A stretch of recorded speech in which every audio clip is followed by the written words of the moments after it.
बहुत बहुत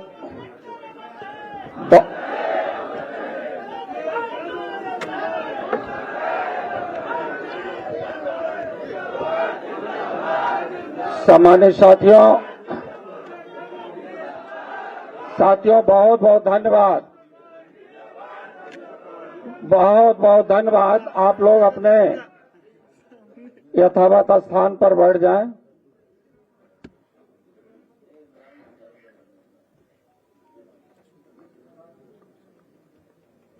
सबसे पहले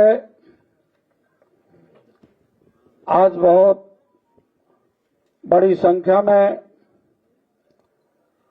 और अच्छे लोग समाजवादी पार्टी की सदस्यता लेने के लिए समाजवादी पार्टी उत्तर प्रदेश के कार्यालय में आए हैं। मैं सभी लोगों को बहुत बहुत बधाई देता हूं, धन्यवाद देता हूं, स्वागत करता हूं। आज देश के सामने बहुत बड़ा संकट है और उस संकट का सामना करने के लिए समाजवादी पार्टी के राष्ट्रीय अध्यक्ष जी ने उस चुनौती को स्वीकार किया है और उस बड़ी चुनौती को, जो संविधान और आरक्षण देश से खत्म किया जा रहा है, ऐसी चुनौती को स्वीकार करने वाले समाजवादी पार्टी के राष्ट्रीय अध्यक्ष माननीय अखिलेश यादव जी का साथ देने के लिए पूर्व में कैबिनेट मंत्री रहे और वर्तमान में राष्ट्रीय संयोजक सामाजिक परिवर्तन मिशन के राष्ट्रीय संयोजक हैं। माननीय दद्दू प्रसाद जी अपने बहुत से साथियों के साथ आज पार्टी की सदस्यता ले रहे हैं। बहुत बहुत धन्यवाद।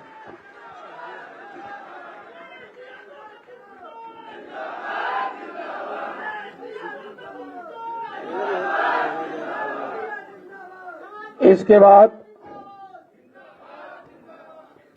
बाद पूर्व चेयरमैन रहे, राज्य मंत्री और बसपा के लखनऊ मंडल के कोऑर्डिनेटर भी रहे। आप भी उसी चुनौती को स्वीकार करने के लिए आपके बीच में आए हैं, पार्टी की सदस्यता लिए हैं। श्री सलाहुद्दीन साहब बहुत बड़ी संख्या में अपने लोगों के साथ आए हैं। आपका भी बहुत बहुत वंदन।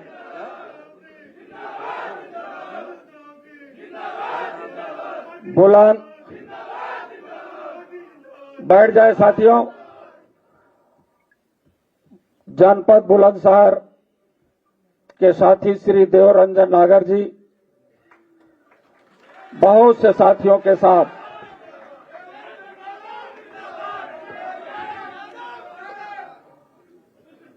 श्री जगन्नाथ कुशवाहा जी, इन्होंने बड़ी संख्या में मौर्य समाज के लोगों को ला करके माननीय राष्ट्रीय अध्यक्ष जी के पास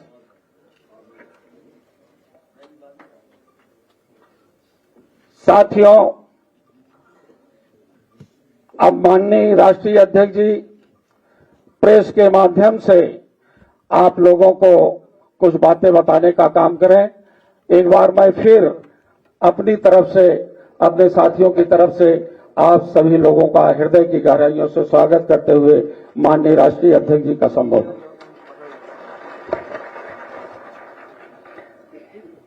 मैं सबसे पहले अपने प्रेस के साथियों का बहुत धन्यवाद देना चाहता हूं। आज बहुत खुशी की बात है कि आज समाजवादी पार्टी में बड़ी संख्या में सभी लोग सदस्यता ले रहे हैं। सबसे पहले पूर्व में बहुत समाज में काम करने वाले, जमीन पर गरीब, मजलूम, बहुजन समाज के लोगों को जोड़ने वाले, समय समय कठिन परिस्थितियों से भी निकलने वाले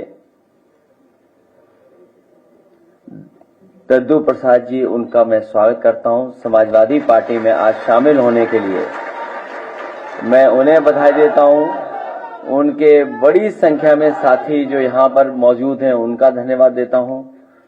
बहुत बड़ी संख्या में जो हॉल के बाहर हैं, जो अंदर नहीं आ पाए हैं, मैं उनको भी बधाई देता हूँ।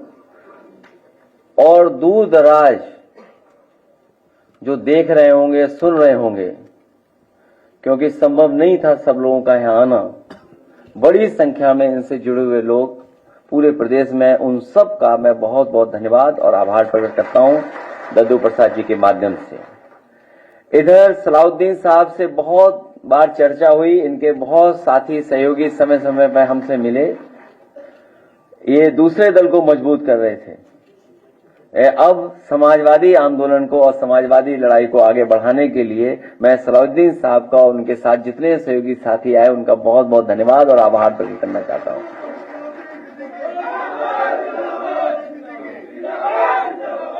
श्री देव रंजन नागर जी मेरे साथ पहले से जुड़े हैं और पार्टी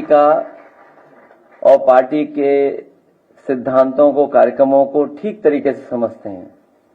और आज जो राजनीतिक परिस्थितियां हैं और दुनिया में जिस तरह की राजनीति चल रही है, जिस तरीके से टेक्नोलॉजी और तमाम विचारधाराओं का प्रभाव डाला जा रहा है, उन सब चीजों को समझने वाले मुझे खुशी है कि आज देव रंजन नागर जी समाजवादी पार्टी में आकर के हमारी पार्टी को मजबूत बनाने का काम करेंगे। भविष्य में सरकार कैसे बने उस दिशा में लेकर जाएंगे। जगन्नाथ कुशवाहा जी पूर्व बसपा संस्थापक हैं, प्रदेश कार्यकारिणी समिति में हैं और उनके साथ बड़ी संख्या में लोग आए, मैं उनका भी बहुत बहुत धन्यवाद देता हूं। ये सभी साथी वो लोग हैं जो पीडीए की लड़ाई को, संविधान को बचाने की लड़ाई को, देश के कानून को बचाने की लड़ाई में, देश की अर्थव्यवस्था को बचाने की लड़ाई में, हमारे किसानों के सम्मान के लिए, जो हमारे दबे कुचले हैं, जो पीड़ित शोषित लोग हैं, जो बहुजन समाज के लोग हैं, उन सबको सम्मान दिलाने के लिए जो बड़े पैमाने पर भारतीय जनता पार्टी बेरोजगारी फैला रही है, महंगाई बढ़ा रही है, हमारे बाजार को खत्म कर रही है, उस लड़ाई में हमारा साथ देने के लिए आए, मैं इन सब का बहुत बहुत धन्यवाद और आभार प्रकट करना चाहता हूं।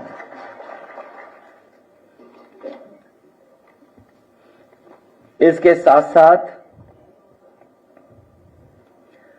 हमने और आपने एक बहुत ही समय समय पर एक बहुत बड़ी योजना के बारे में सरकारी प्रचार सुनाव को देखा है हम लोगों ने। भारतीय जनता पार्टी के लोग कभी नहीं थकते अपनी योजनाओं को बताने में। आज एक बहुत महत्वपूर्ण योजना, मुद्रा योजना, उसके लगभग 10 साल पूरे हो रहे हैं और 10 साल में इस योजना ने कोई खास ठोस प्रभाव समाज में और अर्थव्यवस्था में नहीं छोड़ा है। ये मुद्रा योजना नहीं, ये झुट्टा योजना बनकर के रह गई है। मैं कुछ सवाल जनता की तरफ से या जो सवाल आ रहे हैं मुद्रा योजना को लेकर के, उनको जरूर रखना चाहता हूं। मुद्रा योजना की पहली 10 की पारी होने पर 10 वर्ष के नाम पर निम्नलिखित 10 महत्वपूर्ण, सरल और सीधे सवाल तो जनता भाजपाई से पूछ सकती है और हम लोग भी भारतीय जनता पार्टी से पूछना चाहते हैं, क्योंकि आंकड़े के खेल में कोई नहीं जीत सकता उनसे। समय समय पर जो आंकड़े सरकार बताती है, लेकिन वो आंकड़े कहां से आते हैं, किस मेथोडोलॉजी से आते हैं, किस तरीके से वो प्राप्त करते हैं, उसकी कोई जानकारी नहीं मिलती है। चाहे जो बड़े बड़े महाआयोजन हुए हैं उसकी जो आंकड़े बताए गए, वो आंकड़े तो बढ़ चढ़ करके बताए गए, लेकिन जब कभी भी हम और आप लोग सवाल करते हैं कि जो लोग खोए हैं, जिन लोगों की जान चली गई, जो लोग सड़क के आने जाने में जिनकी जान चली गई, उसके जवाब में कोई आंकड़ा सरकार की तरफ से नहीं आता है। तो इसलिए मुद्रा योजना को लेकर के क्या सच में 52 करोड़ लोगों को मुद्रा योजना का पैसा मिला? यदि ये सत्य है तो मुद्रा ऋण लेने वालों ने अगर 2 लोगों को भी रोजगार दिया तो पूरे देश में बेरोजगारी लगभग शून्य होनी चाहिए। क्या इस तथ्य में कोई डिफरेंस नजर आता है, विसंगति नजर आती है? जब दोनों ही आंकड़े सरकारी हैं तो मुद्रा योजना या बेरोजगारी के आंकड़े में से किसको सही माना जाए? क्योंकि अगर योजना 52 करोड़ लोगों तक पहुंची और 52 करोड़ में अगर एक प्राप्त ने 2 लोगों को भी नौकरी दी है तो सोचो आंकड़ा कितना बड़ा बनता है। मुद्रा योजना में लोन लेने के रूप में बांटा 33 लाख करोड़ रुपया किसके खाते में गया है? ये 10 साल की योजना में कोई छोटा मोटा पैसा नहीं इकट्ठा हुआ है या बांटा नहीं गया, 33 लाख करोड़ रुपया बांटा गया है। क्या इन खातों की कभी जांच परख या लेखा परीक्षण या कहीं ऑडिट हुआ है? क्या इनके द्वारा समर्थित या शुरू हुए उपक्रमों में कभी लाभ कमाया और दिखाया गया हो? क्या सरकार को इनसे कभी इनकम टैक्स प्राप्त हुआ और हुआ होगा तो कितना हुआ होगा? क्या इनमें से किसी ने जीएसटी का रजिस्ट्रेशन करवाया? कि अगर 52 करोड़ लोगों को मुद्रा लोन दिया गया है तो क्या जीएसटी के रजिस्ट्रेशन कराया गया कि नहीं कराया गया? इनसे कुल कितना जीएसटी प्राप्त हुआ? बैंकों को मुद्रा योजना के वितरण पर हुए कुल खर्च और इससे मिले कुल ब्याज के बीच क्या कुछ लाभ हुआ या ये योजना कुछ अपने लोगों को बैंकों के खजाने से पैसा पहुंचाने का माध्यम मात्र बनकर रह गई है? जवाब जुमलाई सरकार देगी या बैंक? ये जो 33 लाख करोड़ और 52 करोड़ लोगों को पहुंचाया गया इससे लोन का, तो आखिरकार जवाब कौन देगा? सरकार देगी या बैंक देगी? ये बातें मैं इसलिए कर रहा हूं क्योंकि भारतीय जनता पार्टी अपनी नाकामी छिपाने के लिए बहुत सारे फैसले लेती है। अपनी हर योजना की नाकामी छिपाने के लिए कम्युनल रास्ता अपना रही है, कॉन्स्टिट्यूशन को खत्म कर रही है, लोकतंत्र की परवाह नहीं कर रही है, कानून की परवाह नहीं कर रही है। और एक बात और मैं कहना चाहता हूं कि अगर राम जी या सुमन जी के साथ कोई घटना होती है या समाजवादी पार्टी के नेता के ऊपर किसी तरह की कोई घटना होती है तो उसके लिए जिम्मेदार कोई दूसरा नहीं, मुख्यमंत्री खुद जिम्मेदार होंगे।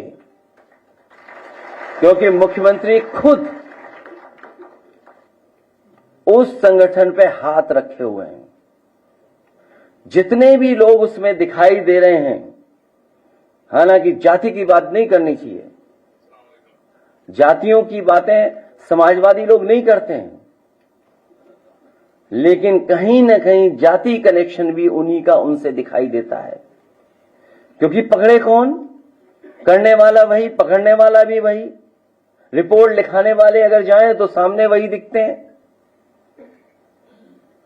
इसलिए अगर कहीं कोई घटना हो रही है, अगर किसी को किसी तरह की अपमान भी होता है तो कि जिम्मेदार अगर कोई है तो मुख्यमंत्री खुद जिम्मेदार हैं, क्योंकि वही बढ़ावा दे रहे हैं। जिस तरीके से हिटलर के जमाने में ट्रूपर्स होते थे, उसी तरीके से इन्होंने एक हिडन अंडरग्राउंड फौज तैयार की है जो समय समय पर लोगों को अपमानित कर रही है, थानों में अपमानित कर रही है, तहसील में अपमानित कर रही है, पैसे लूटने में सबसे ज्यादा आगे दिखाई दे रहे हैं। जो लोग कहते थे कि यहां जीरो टॉलरेंस है करप्शन के लिए, इनका खुद अधिकारी पकड़ा गया। और अगर वो कहीं छिपा नहीं है, वो मुख्यमंत्री आवास में छिपा होगा। मैं एक बार फिर दद्दू प्रसाद जी, देवरंजन नागर जी और सलाउद्दीन साहब से लेकर के जगन्नाथ कुशवाहा जी, जितने भी उनके सहयोगी साथी आए हैं, मैं उन सब का अपनी तरफ से, पार्टी की तरफ से बहुत बहुत धन्यवाद देता हूं, स्वागत करता हूं, बधाई देता हूं। और इस उम्मीद के साथ कि आने वाले समय में जो पीडीए का रास्ता है, पीडीए का संघर्ष है, उसको और मजबूत बनाने का काम करेंगे।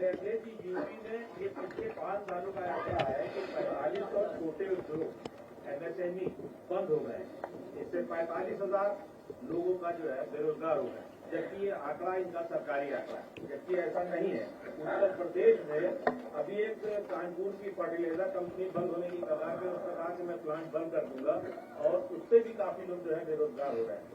बेरोजगारी की क्या है प्रदेश में कि सरकार जो है इस पर तवज्जो न देके अपने दूसरे मुद्दों में भटका देती है। जो आप सवाल पूछ रहे हैं एमएसएमई का, ये मुद्रा लोन भी कहीं न कहीं उन्हीं कारोबारियों के पास पहुंचा होगा। सवाल तो सबसे बड़ा यही है कि अगर 33 लाख करोड़ पूरे देश में और उत्तर प्रदेश में सबसे बड़ा हिस्सा आया होगा, और उत्तर प्रदेश में एमएसएमई सबसे बड़ी संख्या में है, यही हमारी इकोनॉमी को सपोर्ट करती है इंडस्ट्री, और यही सबसे ज्यादा रोजगार और नौकरी देने का काम करती हैं। अगर उसी इंस्टीट्यूशन को ये खत्म कर रहे हैं और इनकी गलत नीतियों के कारण हो रही हैं, तो उसी को छिपाने के लिए कम्युनल रास्ता अपना रहे हैं। और जब से ये अयोध्या हारे हैं तब से ये और कम्युनल होते चले जा रहे हैं। हालांकि अगर वो सुने तो ज्यादा अच्छा लगेगा। अगर हम लोग उनकी टिप्पणियों को सुने, मैं तो कहूंगा कि अगर पूरा वीडियो किसी के पास हो तो थोड़ा समय लगेगा, तब तक वो हम लोग अपलोड कर लें या उसको यूट्यूब से निकाल लें। मैं कहूंगा कि वो जो जहां से अरविंद केजरीवाल जी का शुरू करती हैं वो, क्योंकि ये सुनना जरूरी है। ये कॉन्फिडेंस या इस तरह की भाषा देने के लिए जो कॉन्फिडेंस मिल रहा है वो आखिर कहां से आ रहा है। और मैं आपको बता दूं, हालांकि मेरा आपका कोई संबंध नहीं है, क्योंकि बीजेपी वाले सोचते होंगे कि आपसे मैंने सवाल पूछवाया होगा।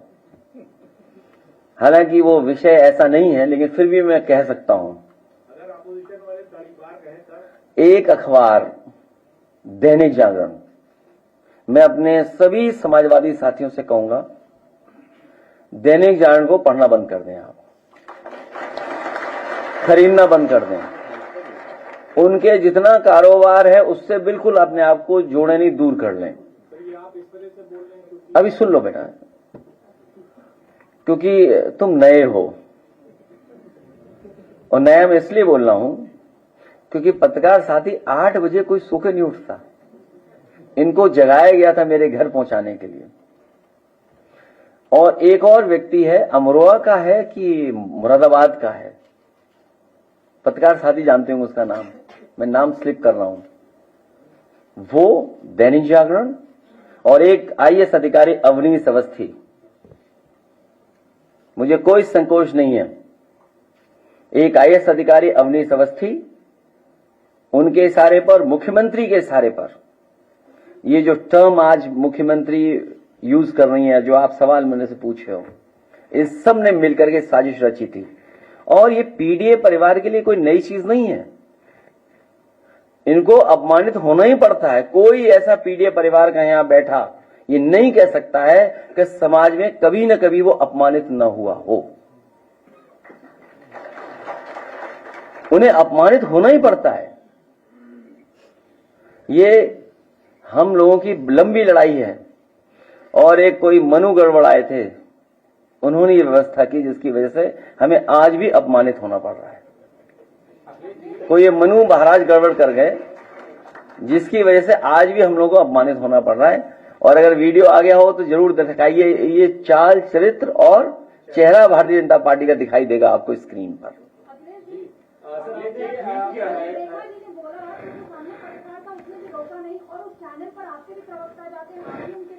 तो वो थोड़ा कांग्रेस से लगाव रखता है। आज से न्यूज 24 पे कोई नहीं जाएगा। आप खासकर तब रामनवमी के मौके पर उत्तर प्रदेश के कई जिलों में कम्युनल टेंशन जैसी स्थिति बनी हुई है। प्रयागराज का मामला है, सलार मसूद गाजी की दरगाह पर कुछ लोग भगवा झंडे लेकर जाते हैं, डीएमएसपी को बताकर फेसबुक पर लाइव करते हुए जाते हैं, दरगाह के ऊपर चढ़ते हैं, भगवा झंडे लहराते हैं, और इस घटना के बाद अब तक कोई कार्रवाई नहीं हुई है, खुलेआम घूम रहे हैं और वो खुद को बीजेपी का नेता बताता है। देखिए, कार्रवाई इसलिए नहीं हो रही है, दो एंगल जो मुझे समझ में आ रहा है, हो सकता है मैं गलत हूं उस बात पे, लेकिन आप इस पर विचार जरूर करना। करने वाला मुख्यमंत्री जी की सेम जाति बिरादरी का है, इसलिए उसको इम्यूनिटी है किसी चीज को लेकर के। न एसओ कुछ बोलेगा, न एसपी बोलेगा, न डीएम बोलेगा, न कमिश्नर बोलेगा। इसीलिए हम लोग कहते थे कि संविधान खतरे में, कानून खतरे में। ये बाबा साहब भीमराव अंबेडकर जी का जो संविधान है, ये हमारी ढाल है, हमारी संजीवनी है, हमें सम्मान दिलाता है। उसी को खतरा पैदा कर रहे हैं। सोचिए, कोई कल्पना कर सकता है कि एक डेमोक्रेटिक कंट्री में, कॉन्स्टिट्यूशनल, जहां कॉन्स्टिट्यूशन हो, जहां कानून हो, जहां शपथ ली गई हो, वहां पर कोई झंडा लेकर के इस तरह का व्यवहार कर ले, और फिर पुलिस जो देख करके टांग पे गोली मार देती है। तो सोचिए, बिना मुख्यमंत्री के इशारे पर ये नहीं हो सकता था। ये सब मुख्यमंत्री के इशारे पे, इसलिए क्योंकि अपनी नाकामी उन्हें छिपानी है। और नाकामी क्या है मैं बता दूं आपको। पीडीए, प्रयागराज डेवलपमेंट अथॉरिटी, पिछले 10 साल में प्लॉट जितने भी थे 2-3 लोगों को सब अलॉट कर दिए गए। आप पता करवा लीजिए। मंत्री तो सब ले लिया है। वीडियो आ गया। तो आप अब हमारे पत्रकार साथी धन्यवाद कि भारतीय जनता पार्टी का चाल चरित्र चेहरा दिखाने के लिए। किसके? नहीं, पीडीए वाले, पीडीए वो है डेवलपमेंट अथॉरिटी है। उसमें सुनने में आया कि अभी मैं जानकारी कर रहा हूं, अभी जानकारी कर रहा हूं कि आखिरकार वो किसको सब दिया जा रहा है। ये सब इसलिए दिया जा रहा है कि उसकी जानकारी किसी को ना हो। भाई कुंभ में जो लोग चले गए उनकी संख्या क्या है, मर गए, उनको मुआवजा नहीं दे रहे हैं आप। नहीं, ये नहीं दिखाइए, वो दिखाइए जो रियल इंटरव्यू है न्यूज 24 का। अखिलेश जी, आपके माननीय विधायक आर के वर्मा जी ने सदन में एक प्रश्न किया था कि दलित, पिछड़े और अल्पसंख्यक के जो शिक्षक है उनसे उत्पीड़न हो रहा है। वहीं डॉक्टर अली अरशद जाफरी का भी उन्होंने जिक्र किया था। प्रोफेसर आलोक कुमार राय जो कि लखनऊ विश्वविद्यालय के कुलपति हैं, अब उन्होंने उन पर जो है जांच बैठा दी है। इस पर आपकी पार्टी का क्या एक्शन है? और लगातार अन्याय के खिलाफ लड़ते रहेगी समाजवादी पार्टी। शिक्षकों को जो है अन्याय के खिलाफ समाजवादी पार्टी लड़ती रहेगी।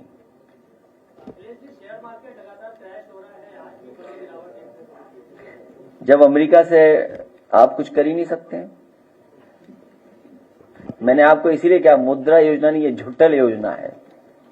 और फिर इकोनॉमी बचाने का काम होना चाहिए। जो इकोनॉमी गिर रही है और अब संभलने वाली नहीं है, इसलिए नहीं संभलेगी कि जब अमेरिका जैसा देश आप पे इस तरह की पाबंदियां लगा रहा है और आपने मैन्युफैक्चरिंग सेक्टर के लिए कुछ नहीं किया, कुछ लोगों को लाभ पहुंचाया होगा। जब आप इन्वेस्टमेंट में ही पैसा ले रहे हो, इन्वेस्टमेंट कैसे आएगा? तो आपकी इकोनॉमी कहां है? आपको अपनी इकोनॉमी बेहतर करने के लिए अमेरिका से कुछ सीखना पड़ेगा। आपको भी चीन पर पाबंदियां लगानी पड़ेंगी। क्या सरकार पाबंदियां लगाएगी?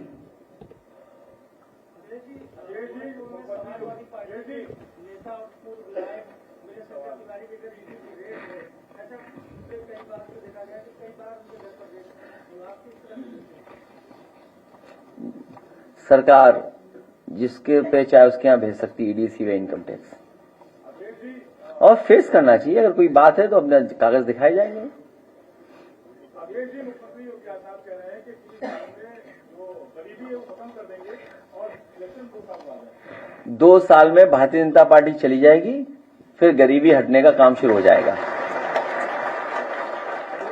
उनसे आप ये कभी क्यों नहीं पूछते? जैसे हमारे पत्रकार साथियों 46 में 56 मुख्यमंत्री हैं वो, उनसे ये तो पूछो कि जीरो पॉवर्टी क्या है? कि केवल अधिकारियों ने बता दिया या ये इकोनॉमिस्टों ने बता दिया कि ये जीरो पॉवर्टी की लाइन है, इस पे आप बोलिए और इससे जीरो पॉवर्टी हो जाएगी। कैसे जीरो पॉवर्टी है? और वो सरकार पॉवर्टी खत्म करना चाहती है जो अभी तक ये न बता पा रही हो कि जिन लोगों को राशन दिया जा रहा है, जिन लोगों को राशन दिया है उनकी पर कैपिटा इनकम क्या है। भाई जो राशन जिनको दिया जा रहा है, हम लोग भी उत्तर प्रदेश में लगभग 12 करोड़ लोग पा रहे होंगे राशन, 15 करोड़। अगर 15 करोड़ पा रहे हैं तो इन 15 करोड़ लोगों का पर कैपिटा इनकम क्या है? तो जीरो पॉवर्टी तो तब हम डिस्कस करेंगे।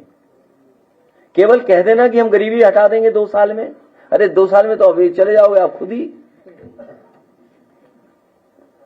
जो सरकार किसानों के लिए कुछ न कर पा रही हो, पैदावार की सही कीमत न दे पा रही हो, नौकरी रोजगार न दे पा रही हो, महंगाई पे कोई नियंत्रण न हो, मुनाफा कमाने दे रहे हो, जीरो टॉलरेंस, सोचो लॉ एंड ऑर्डर पे क्या है। सीधी लोग सरकार को गोली मार रहे हैं, जो हत्या हो रही है, चाहे देवरिया हो, गोरखपुर हो। आप खुद देखिए, रिकॉर्ड उठा करके देखिए, जब मुख्यमंत्री जी उत्तर प्रदेश से राजधानी से गोरखपुर जाते हैं और गोरखपुर से लौट के आते हैं, तुरंत हत्या हो जाती है आसपास वहां। कोई विजिट ऐसी नहीं बची होगी जिसमें मुख्यमंत्री खुद गोरखपुर गए हो और हत्या न हुई हो वहां। कब लौटे बताओ, और कब हुई हत्या बताओ, और परसों ही लौटे होंगे। नहीं, जब लौटे तुरंत हत्या हो जाती वहां। ये पूरा उत्तर प्रदेश गोरखपुर रूल कर रहा है, आप जानकारी करिएगा, पूरा उत्तर प्रदेश गोरखपुर के लोग रूल कर रहे हैं। जो गोरखपुर में रहा होगा, सिपाही भी, चौकी भी, वो भी। अब देखो, भारत समाचार दिखाई दे रहा हमें, तुम्हारे पत्रकार के साथ कुछ व्यवहार खराब हुआ, सुना हमने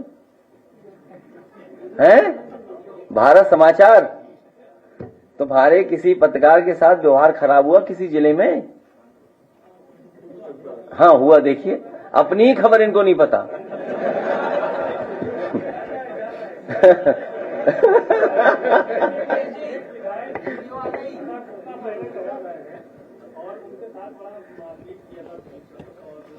तो मैं क्या कहूं बताओ बीजेपी के विधायक के लिए, हम उनकी रक्षा करें?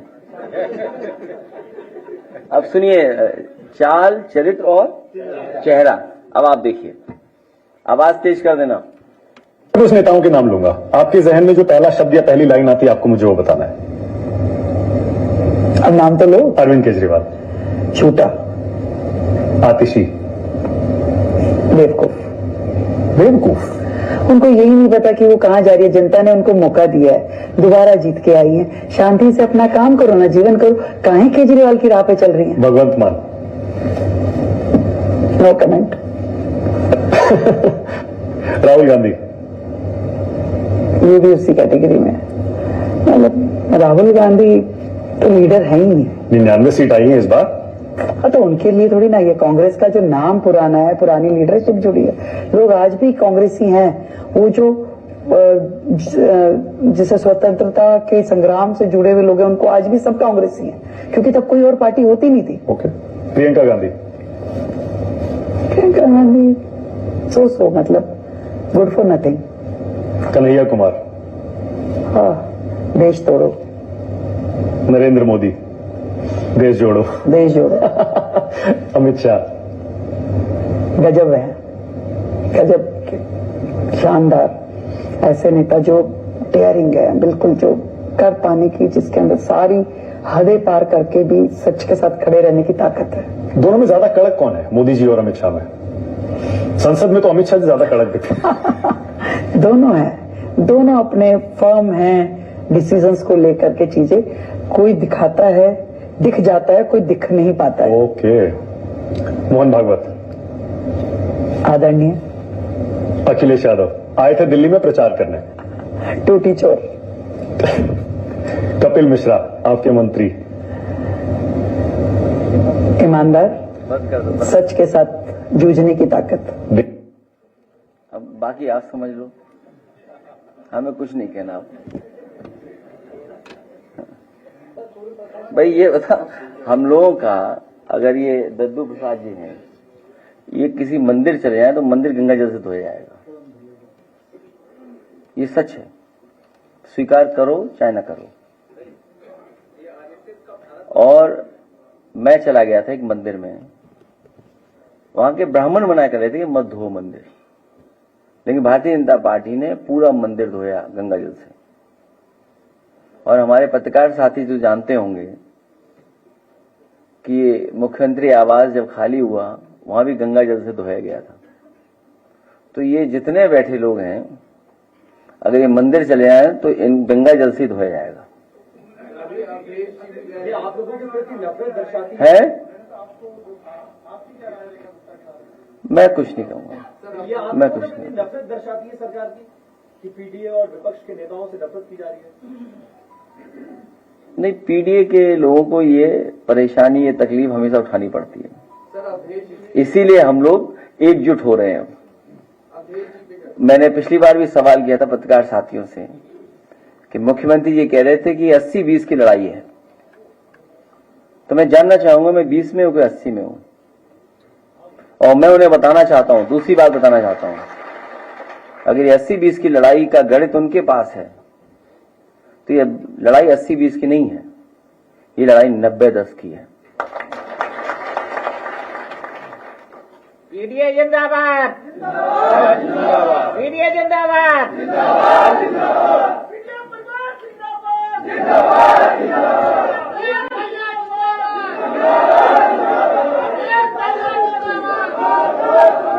पार्टी के नेताओं को नोटिस भेजी जा रही है कि मजबूत के खिलाफ प्रदर्शन न करें। यूपी गवर्नमेंट उससे कोई फर्क नहीं पड़ता है, नोटिस से कोई डरने वाला नहीं है। मैं कुछ नहीं कहूंगा उसमें। मैं चिंता इस बात की कर रहा हूं, मुझे नहीं पता कि आप कौन हैं, लेकिन अगर कहीं मंदिर चले गए आप तो गंगा जैसे धुलवाया जाएगा। अब बताओ कौन हो आप? हैं?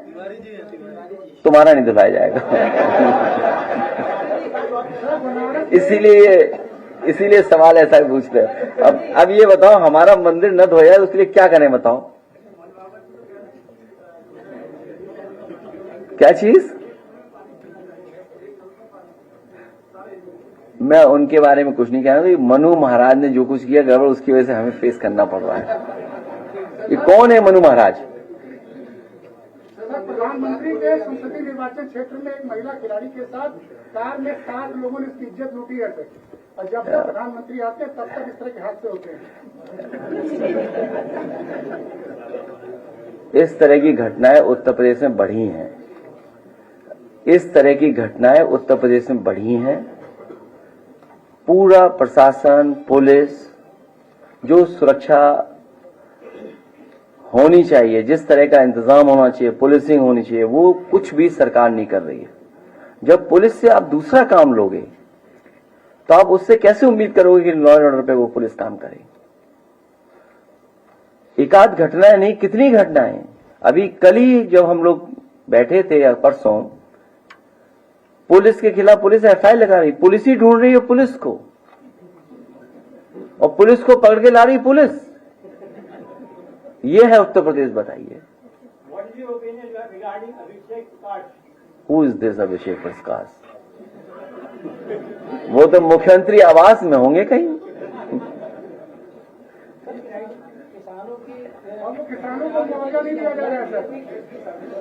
प्रधानमंत्री की रैली के लिए जिस जमीन पे फसल काटी गई है, वहाँ बटाई के लोग खेती कर रहे थे, क्या? उनको मुआवजा नहीं। एक मिनट। अच्छा, आप कौन पहले पूछेगा? अच्छा, पहले आप पूछ लो। सरकार की मंत्री बीबी रानी मौर्य, उन्होंने मुख्यमंत्री को पत्र लिखा है, मांग की है कि आगरा का जो शाहजहां गार्डन है उसका नाम बदल जाएगा, के नाम पर कर दिया है। प्रसिद्धि बहुत कॉन्फिडेंट। मैं इस बात में और बात ऐड कर दूं, उन्हें मुख्यमंत्री बना दो, मांगना ही नहीं पड़ेगा किसी से। वो गवर्नर बन करके विधायक बनी, फिर मंत्री बनी। वो मंत्री बनने के लिए नहीं आई थी, वो मुख्यमंत्री बनने के लिए आई थी। इसलिए आप हमको उनके सामने भी नहीं जाना, बीजेपी नहीं, नाम हमारा आपका भी बदल दें। वो किसका नाम बदलोगे तुम? आप सोचिए, आप कभी आप खुद सोचिए, बीजेपी अपने नेताओं का भी सम्मान करने के लिए कोई बड़ी योजना नहीं बना पाई, खासकर यूपी में। अभी जो मैच हो रहा था आईपीएल का, वो किसके नाम पे रखा गया बताइए? वो भगवान विष्णु के नाम पे था, एकाना स्टेडियम। लेकिन बीजेपी ने कोई बड़ा काम नहीं किया, क्योंकि उन्हें अपने नेता के नाम पे कुछ बनाना था, करना था। उन्होंने उसी स्टेडियम का नाम बदल दिया। सोचिए, भगवान से आगे है बीजेपी। दूसरा, नेताजी और समाजवादी पार्टी ने, हम लोगों ने मिलकर के वर्ल्ड क्लास एक कैंसर रिसर्च इंस्टीट्यूट बनाया। और कैंसर रिसर्च इंस्टीट्यूट इसलिए बनाया कि हमारे गरीबों को इलाज के लिए दिल्ली, बंबई या बड़ी बड़ी जगह जाना पड़ता है, और कैंसर का इलाज बहुत महंगा है, कोई अफोर्ड नहीं कर सकता है। और कैंसर का इलाज एक बार शुरू हो जाए तो उसको लगातार करना पड़ता है। वो भी चक गजरिया के नाम पे था, किसी के नेता के नाम पे नहीं था। हमें कोई दुख नहीं है, न कोई नाराजगी है कि आपने कल्याण सिंह जी के नाम पे कर दिया, लेकिन कम से कम वहां पर फंड्स तो हो, इलाज तो हो गरीब का फ्री। लोक भवन, पूर्व प्रधानमंत्री अटल बिहारी वाजपेयी जी बड़े अकेले खड़े होकर बोर हो रहे होंगे। समाजवादी सरकार बनेगी, 2 महापुरुषों को और उनके साथ खड़ा करेंगे जिससे वो बोर ना हो।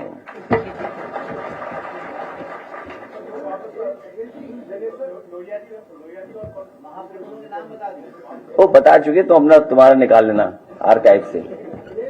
ये भी नया आया पत्रकार, बहुत दिनों बाद आया या नया आया? नए आए हो? कितने दिनों से आ रहे हो? वो पहले 2 साल पहले हुआ होगा, 2 साल पहले ये बात हुई होगी। 2 साल पहले नहीं आए होगे। हाँ, 2 साल पहले नहीं आए होगे। बनारस में जो मुआवजा दिया गया है, जिसके नाम जमीन उसको दिया गया है, लेकिन उस जमीन पे लोग बटाई पर खेती कर रहे थे, उनको मुआवजा नहीं दिया गया है। तो ये एडमिनिस्ट्रेशन को देखना चाहिए। एडमिनिस्ट्रेशन को ये कम से कम ध्यान देना चाहिए कि जो बटाई पे जो लोग लिए उनका नुकसान ना हो, और आय जितनी दोगुनी की बात की उतनी उनको दे पैदावार की पैसा।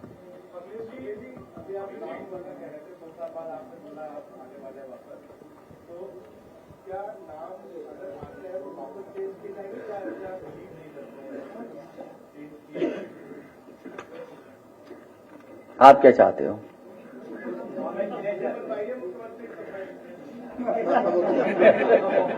सभासद से शुरू करो, इनको सभासद की टिकट दी जाएगी, फिर मुख्यमंत्री का सपना देखना। पत्रकार कोटा में मकान है और कुछ चीजें हैं, वो नहीं है। नहीं, नाम हर एक के नहीं बदलने चाहिए। देखिए, एक एम मिल जाइए इसका नाम।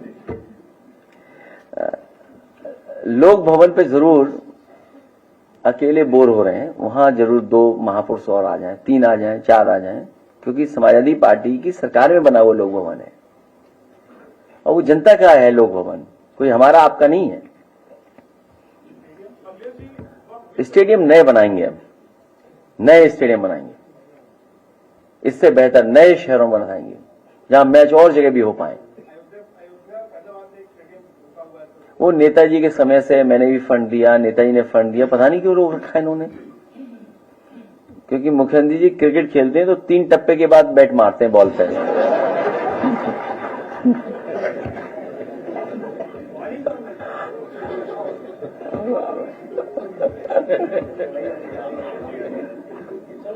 चले फिर जाएं, अब हम लोग जाने दें। जाए बताओ। हाँ हाँ, वहाँ पर तमाम ऐसी जगहों पर जहाँ एक पेड़ भी लगा है, वहाँ राजनाथ सिंह जी और मुख्यमंत्री जी के नाम के बड़े बड़े बोर्ड लगे हुए हैं, जबकि आपका नाम एक ही जगह पूरे पार्क में। जो कुछ बनवा रहे हर जगह के बोर्ड लगा है। देखिए, राजनाथ सिंह जी के नाम के अलावा सब नाम हटा दिए जाएंगे। देखिए, इन्हें पेड़ पौधों से कोई शौक नहीं है, सरकार को कोई दिलचस्पी नहीं है। अभी मैं कल या परसों कल इनफैक्ट अंग्रेजी अखबार में अहमदाबाद का जो रिवर फ्रंट बना है उसके 2nd और 3rd फेज का काम शुरू होने जा रहा है, और जो 2nd 3rd फेज का काम शुरू होने जा रहा है वो सिंगापुर की कोई कंसल्टेंट कंपनी है, उसके माध्यम से काम होने जा रहा है और वो अपना काम आगे बढ़ा रहे हैं। लेकिन आपका one of the best river front, मैं आज भी कहता हूं, ये रिवर फ्रंट एग्जाम्पलरी काम है दूसरे स्टेट्स के लिए और दूसरे सरकारें जो काम करना चाहें उनके लिए, जो आपका गोमती रिवर फ्रंट है। और गोमती रिवर फ्रंट उनके अपने रिवर फ्रंट से कई सुंदर है, अच्छा है और एक्टिविटी ज्यादा है। यहां पर जो डिजाइन है उसमें एक्टिविटी ज्यादा है, लेकिन आपका नहीं चल रहा, आपका बंद हो गया। और सुनने में आ रहा है यहां के फुब्बारे चोरी होकर के गोरखपुर में लगा दिए गए हैं। इसकी जांच पड़ताल हमारे पत्रकार साथी जरूर करना कि जो फुब्बारे यहां आए थे वो चोरी करके गोरखपुर पहुंचा दिए गए हैं। और जो नाव की बात है वो प्रयागराज गई है। जो वाटर बस थी जो गोमती के लिए लाई गई थी, गोमती में लाई गई थी, वो वाटर बस थी, तो वो मैंने खुद देखा, वो प्रयागराज में चल रही थी।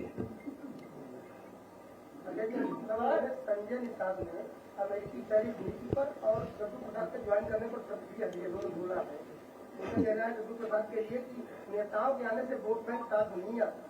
क्या? नेताओं के आने से वोट बैंक साथ नहीं आता। संजय साथ नहीं आता। ये बात तो ठीक कह रहे हैं, ये बात तो ठीक कह रहे हैं। संत कबीरनगर का परिणाम देख लिया उन्होंने शायद, संत कबीरनगर का परिणाम। और कभी कभी जहां से बनाए गए होते हैं उनके लिए आरोप नहीं लगाना चाहिए। एमपी समाजवादियों ने बनाया था, कंफ्यूजन ना हो उनको। अब वो बीजेपी नहीं छोड़ सकते हैं। बीजेपी ऐसी पार्टी है, एक बार पकड़ लेती है फिर बीजेपी नहीं छोड़ सकती। आपको अपना सिद्धांत, कार्यक्रम, योजनाएं छोड़नी पड़ेंगी। बीजेपी नहीं छोड़ सकते आप आरक्षण वाली लड़ाई छोड़ दोगे, सम्मान वाली लड़ाई छोड़ दोगे, गंगा जल से नहाने वाली लड़ाई छोड़ दोगे।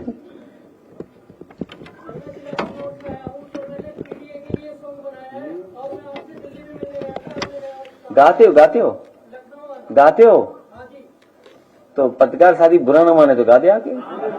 आजा भाई आजा, कोई बात खराब मत कहना पीडीए के चक्कर में। भाई सुन लो गाना इसका भी। हाँ।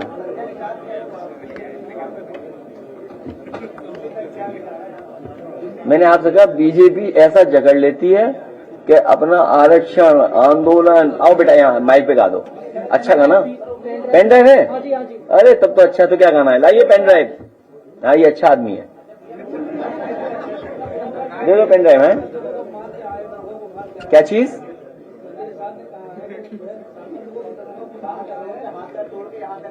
अरे छोड़ी पुरानी बात है, इशू और है। अब इशू देखिए फार्मर का है, किसान का है इशू। किसान दुखी बैठा है। बताओ, इटावा में टमाटर पे वो चला दिया उसने। हाँ सोचिए आप, टमाटर है, कोई व्यवस्था नहीं। अभी गेहूं नहीं खरीदा जा रहा। आप बताओ गेहूं कौन खरीदा? प्राइवेट कंपनियां खरीद रही हैं। सरकार प्राइवेट से खरीदवा रही है। और तर्क क्या दे रही है? क्योंकि मार्केट में वैल्यू ज्यादा मिल रही है किसान को, इसलिए प्राइवेट में जाने दो। क्योंकि उन्हें उसकी वजह से नहीं, जो आप आटा खरीदोगे मुनाफा प्राइवेट कंपनी आटा से कहेंगी, जो पैक्ड आटा है। बड़ी बड़ी कंपनियां जो आ गई हैं आटा बना रही हैं, तो वो मुनाफा सरकार कमाने दे रही है। यही व्यवस्था खराब है। जो आप कह रहे थे अपनी अर्थव्यवस्था को कैसे संभालोगे, हमें आपको मिलकर के अपनी अर्थव्यवस्था सुधारनी पड़ेगी। जैसे कि आपको अभी जब 44 पुलिस भर्ती संपन्न हुई और उसमें उन्होंने बीते 13 तारीख को अपना जो फाइनल रिजल्ट जारी किया, उसमें एससी कैटेगरी जिसमें कट ऑफ 196 थी और ओबीसी की 119 216 थी।